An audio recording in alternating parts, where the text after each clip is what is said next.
알뜰맨, 두산중공업 이제 끝물 아닌가? 어떻게 바라봐야 할까? 대한민국 국민 모두가 승리하는 그날까지.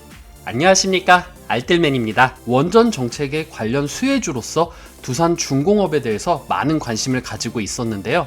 그래서 두산중공업에 대한 리포트가 오늘 나왔습니다.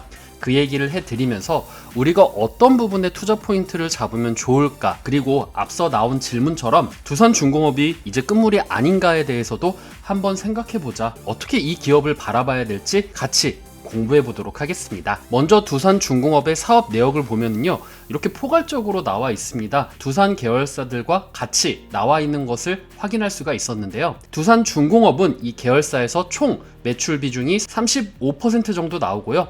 발전 설비라던가 담수 설비, 화공 설비, 건설 등이 있는데 주로 우리가 알고 있는 거는 소형 모듈 원전에 초점을 더 맞추고 있다라고 보시면 될 것 같습니다. 2022년도 2월 23일 대신증권의 이야기부터 하도록 하겠습니다.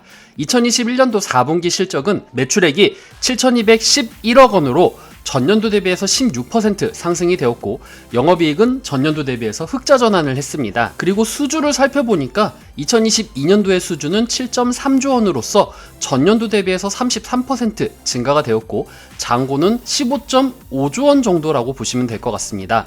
그리고 2022년도에 신규 수주 같은 경우에는 9조 원으로 전망을 한다라고 하는데요. 먼저 사우디 주잔조에 1조 원 정도의 기수주가 있고, 그 다음 이집트 원전에 0.6조 원, 그리고 괌 복합 화력에 0.6조 원 등 4.5조 원은 기확보된 물량이라 판단이 된다라고 합니다. 다음 SMR 모듈 원전에 대해서 말씀드리겠습니다. 뉴스케일 파워에 지분 투자를 하고 있는데요. 사업적인 측면에서 자금 확충을 위해서 지분 투자를 요구하는 추세라고 합니다. 캐나다, 동유럽 시장의 확대 전망이 있고요. 그 다음 2024년도부터 이 부분들이 가시화될 전망이라고 합니다. 그리고 원전 부분에는 EU 텍소노미 반영이 되었지만 최종 적용까지 시차가 존재를 하고, 각국은 속도 조절, 체코, 폴란드, 사우디, 인도 등에 대해 수주를 검토하고 있고, 일부는 미국과 협력을 하고 있다라고 합니다. 다음 컨퍼런스 콜의 질문 중에서 해외 시장 진출 전망 및 추진 현황에 대해서 말씀을 드리려고 합니다. 현재 동사는 미국 시장에 진출해 있고, 중국도 더 광범위하게 진출을 할 예정이긴 하지만 정작 중국은 주요 타겟 시장이라고 보지 않는다라고 했습니다. 동사가 타겟하는 시장은 캐나다, 동유럽 국가 등으로 적극 진출하는 중이며, 뉴스케일이 동유럽 중에 루마니아와 폴란드에 진출을 할 예정이라고 합니다. 기자재를 공급하는 대형 원전을 예로 들면 웨스틴하우스가 들어가는 지역에 공급이 된다고 합니다. 현재 추진 중인 해외 원전은 인도, 체코, 폴란드, 사우디지만 전체적으로 일정이 지연되는 중이라고 합니다. 가장 빠른 일정은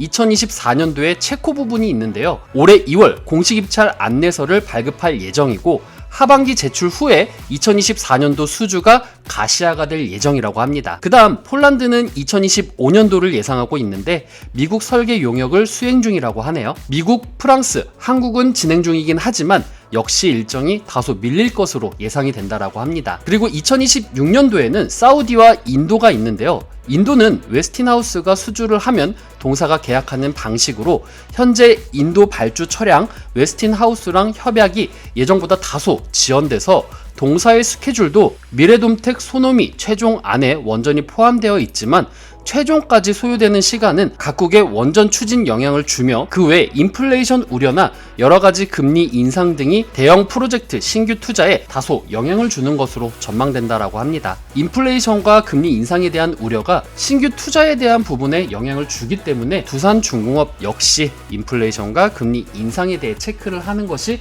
조금 더 좋을 것 같다라는 생각을 좀 덧붙여 드리고 싶네요. 그 다음 재점화된 신규 원전 수요는 2022년도 13kW에서 2037년까지 96kW로 성장할 전망이라고 합니다. 시장 점유율이 20% 추정이 되고, 단기적으로는 신한울 3호, 4호 주기의 납품 및 수명 연장 임박 원전에 대한 교체 설비 수주가 기대된다라고 합니다. 국내 그리고 베트남 해상풍력 터빈 수요 또한 수혜가 가능하다라고 하는데요. 국내 해상풍력 터빈 시장은 보수적으로 20조 원 규모를 전망하고 있고요. 그리고 2022년도 현재 베트남 풍력 발전 용량은 현재 0.3kW에 불과하지만 2025년도는 11.8kW, 그리고 2030년은 18kW로 도전적인 목표를 제시한다라고 합니다.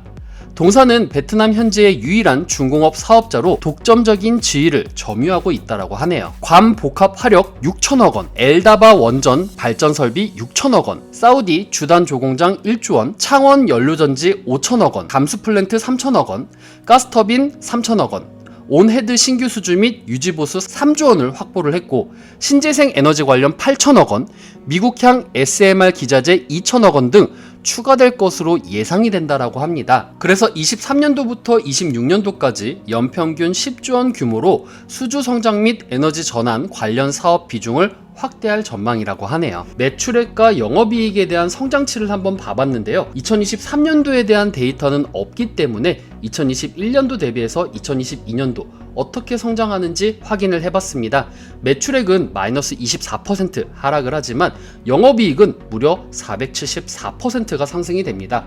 아무래도 폭발적인 수주로 인해서 이런 결과들이 나오는 것이 아닌가라는 생각을 하게 되었고요. 그리고 안타깝게도 분기별 영업이익과 목표 주가에 대한 부분은 두 리포트 모두 난 레이트가 나왔기 때문에 확인할 수가 없었습니다. 그래서 적정 주가를 한번 구해보면요, 지배주주 당기 순이익 곱하기 PER을 하니까 목표 시가총액은 13조 232억 원 정도가 나오는데 현재는 13조 7,527억 원으로서 목표 시가총액을 넘었다라고 보시면 될 것 같고요. 발행주수를 나누게 되면 적정 주가는 21,496원인데 현재 주가는 22,700원이기 때문에 현재 주가가 적정 주가를 지금 조금 뛰어넘었다라고 보시면 될 것 같습니다. 자, 그래서 정리를 하면 앞으로 확대가 될 해외 시장 진출에 대한 부분이 투자 포인트라고 생각이 되고요. 그리고 이로 인한 2022년도에 신규 수주가 9조 원으로 지금 전망이 되고 있는데 앞으로 23년도의 신규 수주가 또 어떻게 될 것인가에 대한 전망도 같이 확인을 하는 것도 좋을 거라고 생각이 됩니다. 또한 아까 말씀드렸듯이 인플레이션이라던가 금리 인상에 대한 이슈가 나올 때마다 대형 신규 프로젝트에 영향을 미칠 수 있는 부분이 있고, 그리고 이런 부분들이 다소 지연되는 부분이 있기 때문에 두산중공업도 이런 부분에 영향을 받는다라는 거 체크하시면 될 것 같습니다. 자, 그래서 오늘 두산중공업에 대해서 이야기를 드렸는데요. 제가 개인적으로 생각했을 때는 지금 현재 주가가 두산중공업의 기본적인 가치 때문에 올라간 것도 분명히 있겠지만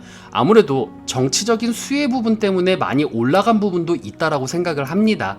그래서 제 개인적인 생각으로는 수주가 앞으로 폭발을 한다라던가 아니면 정권에서 원전에 대한 이슈가 나오고 그리고 원전에 대한 투자가 직접적으로 일어나서 매출이 본격적으로 찍히게 되는 그 순간 두산중공업이 또 주가가 폭발적으로 올라갈 수 있을 것이라고 생각이 되고요. 그리고 그 이전까지는 아무래도 주가가 조금 재미없는 흐름을 보이지 않을까라는 생각을 합니다. 왜냐면은 오늘 아침 알뜰맨의 시황 따라잡기에서도 말씀을 드렸지만 지금 현재 연준이 급속도로 올라가는 원유 가격 때문에 인플레이션이 우려가 되고 있고, 그래서 금리를 50bp 한 번 인상하는 것이 아니라 연차적으로 50bp 인상을 할 수도 있고, 그리고 5월 대차제도표 축소에 대해서도 논의할 수 있는 부분이 언급되고 있기 때문에 이런 부분들로 인해서 두산중공업 역시 영향을 받지 않을까라는 생각을 하게 되었네요. 투자를 하시면서 수익을 보시는 분들도 분명히 계시겠지만 두산중공업은 약간의 테마성을 가진 주식으로 좀 바라보면 좋지 않을까라는 생각을 하면서 오늘 시간 마치도록 하겠습니다. 오늘 내용 괜찮았다 생각되시는 분들은 하단의 구독과 좋아요, 알람 설정을 눌러주시면 제가 영상을 만드는데 큰 힘이 될 것 같습니다. 오늘도 시청해주셔서 감사합니다.